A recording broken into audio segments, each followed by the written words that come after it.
House Oversight Committee Chairman Jamie Comer has promised that tomorrow's hearing will be a rehash of old allegations and is not expected to cover new ground.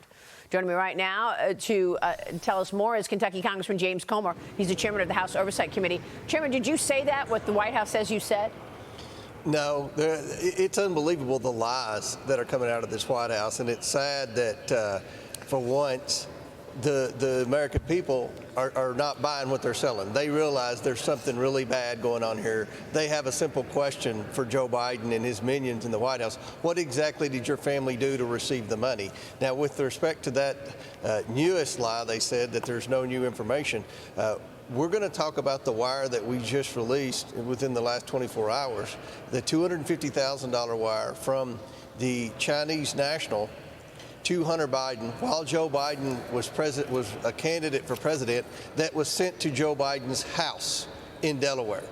We're also going to talk about new evidence that was revealed last night by the Ways and Means Committee from the IRS whistleblowers that showed two things. It showed a cover-up led by Leslie Wolf, the career Department of Justice employee in Delaware, and also a text message from Jim Biden to Hunter Biden, where Hunter was about to go to drug rehab again. Jim said, "Don't worry, I'll just work with your dad. We'll continue to do all the things we've done. He's got a couple of more things he can help us with." I mean, this is direct evidence that shows Joe Biden was front and center in his family's massive influence peddling scheme with our adversaries around the world. Yeah, I want to walk through some of that because, you know, the pushback from the White House and the Democrats, and by the way, the Democrat media, is that you still have yet to come up with a direct line to Joe Biden.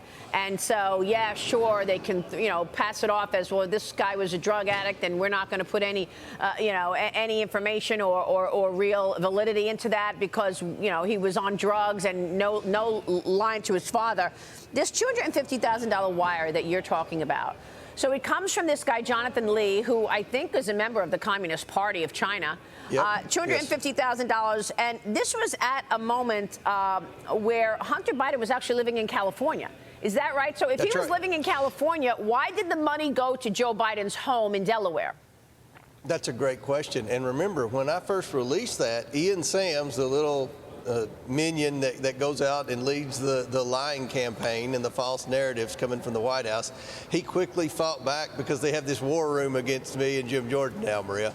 And he said, well, I can explain that wire from communist China. Hunter Biden was living with his dad during COVID. Well, there's two problems with that lie that Ian Sams said. Number one, COVID hadn't happened yet. We were 6 months away from COVID happening. And number two, Hunter lived in California. And that's according to his own book. At that time, he lived in California. So the wire was sent to Joe Biden's house in Delaware while he was a candidate for president. I think that Adam Schiff would probably call that Chinese collusion with respect to Joe Biden. I mean, can you imagine a leading presidential candidate getting $250,000 wire from the Chinese Communist Party to his house? I mean, that's what happened, Maria. Yeah, and I also want to point out that, you know, we've been talking a lot about some of the things that appear criminal to me that happened in 2014 and 2013, 2015. This check went to Joe Biden's home in 2019. This is just a couple of years ago. So I'm just wondering how much of this is still going on. Well, that's why we want the personal bank records, and that's the next step.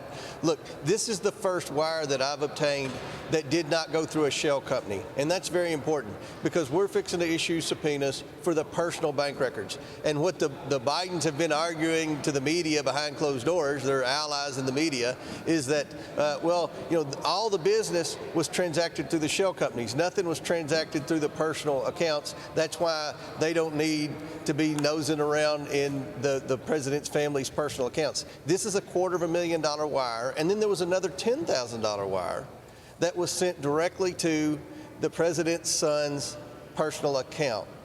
So we have evidence now that shows they were also influence peddling directly from foreign nationals to their personal accounts. So this is when they're getting really sloppy at this point, and they're not going through the shell companies, because if you go through the timeline, by this point, Maria, these shell companies always had an associate in there with them. And the Bidens had crooked all their associates by 2019. So it looks like this may be a pattern where the monies, instead of going through the shell companies, went directly to the Biden's personal accounts. Wow.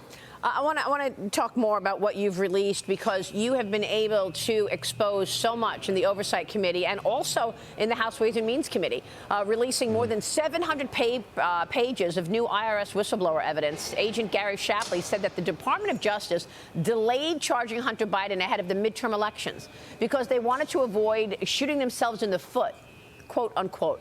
Republicans produced an email showing that the DOJ ordered investigators to remove any reference to Joe Biden or political figure one in a search warrant related to Foreign Agents Registration Act probe. Chairman, what can you tell us about this? This is evidence of a cover-up. We've been talking about there are two issues at stake here with our investigation. There's the investigation of the Biden crimes, and there's the investigation of the Biden crimes cover-up. And this is evidence of a cover-up.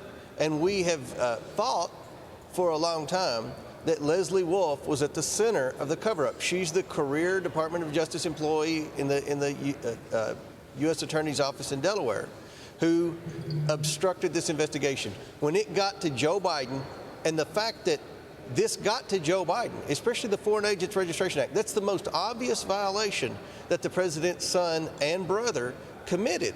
They were foreign agents for these adversarial countries, and they were lobbying one person. They were lobbying Joe Biden. So Joe Biden's a part of the violation of the Foreign Agents Registration Act. That's why the IRS wanted to talk to him. And at that point, the Department of Justice said, no, remove him from the investigation. We're not going to bring anyone in Hunter Biden's family into this. And then the next step, she covered, she let the statute of limitations expire. She did everything she could to protect Joe Biden. So there's the crime and there's the cover-up. Yeah. And the Ways and Means Committee also released a 2017 Hunter Biden text message in which he says, quote, I'm willing to sign over my family's brand. And he referred to access to his father as the keys to my family's only asset. This is an incredible text message that he is sending. He's saying it right there. I'm willing to sign over my family's brand, and that the keys to my family's only asset. Then there's this text message. Jim Biden, the uncle, sent Hunter in December 2018. He's discussing working with Joe Biden in the past, saying, quote, we, as usual, just need several months of his help for this to work. Chairman, what are they talking about here? And we still don't know what they were being paid for. Have you been able to identify what specifically Joe Biden did to get paid? Mm-hmm. Well, all these people who were paying the Bidens, first of all, Joe Biden met with every single one of them or talked to them on the phone, even though he lied to the American people and said he never met with any of them. He met with all of them. They were all in trouble. They were all needing help from the United States. If you talk about the Romanian money, the Ukrainian money, they were being investigated for corruption in their home countries. They needed help from Joe Biden. In China, this was the Chinese government. This was the Chinese government sending direct payments to Joe Biden's immediate family. And what they needed was help navigating the bureaucracy and eliminating barriers to entry in our markets. The one thing in this building that Democrats and Republicans agree on is that China's our biggest threat, and we do not need to allow them to purchase ownership into any industries, especially industries crucial to our national security. That's what Joe Biden was doing. He was working with his family on deals to try to help these crooks get out of trouble and to help gain access to our markets in the United States. So this is very serious. This is evidence, those two messages, number one, that there was the Biden brand, that's influence peddling, and number two, that they were working directly with Joe Biden. Unbelievable. This is so stunning. And when you mentioned the capital markets, you're right. The American capital markets are the deepest in the world. And we still, till this day, have Chinese companies trading, and they are embedded in exchange-traded funds and, MSCI index and Vanguard indexes. And some of those companies are actually sanctioned. So you've got investors. I mean, the Chinese Communist Party has been very smart. They were able to get themselves embedded in America, inside the gates, if you will, if you hear the way Secretary Pompeo puts it, and get American investors to fund their expansion. Right. That's right. And who's front and center in all this? Joe Biden. And I think every American should be concerned, and should be concerned not just about the lapse of ethics, about the corruption, right, but also the fact that this president could be compromised to our biggest enemy. And, Mr. Chairman, I know you have also obtained new financial records showing that Hunter Biden was paid all of this money. We talked about the $260,000 from the Chinese business partners, and the beneficiary was Joe Biden's home, and that was in 2019, just months after Joe launched his 2020 presidential campaign. How much money do you think this family has taken in overall? I mean, it's going to be in the 20 million, at least in the 20 million range. They've made it so complicated, and we're running up against the clock and all sorts of obstruction. We may never know, but I will tell you, we're starting in on Jim Biden now. And the only difference between Jim Biden and Hunter Biden is Jim Biden didn't leave a laptop lying around with all this incriminating evidence. So that number could grow from 20 to $50 million. But I'm pretty confident that in the mid-20s, that's in the mid-$20 million range, Maria, paying no taxes on it, according to the IRS whistleblowers. It's not just that they got that much money, which is bad enough. That's illegal. That's a crime. They didn't pay a penny of taxes on it. This is just stunning. Will you subpoena Hunter Biden?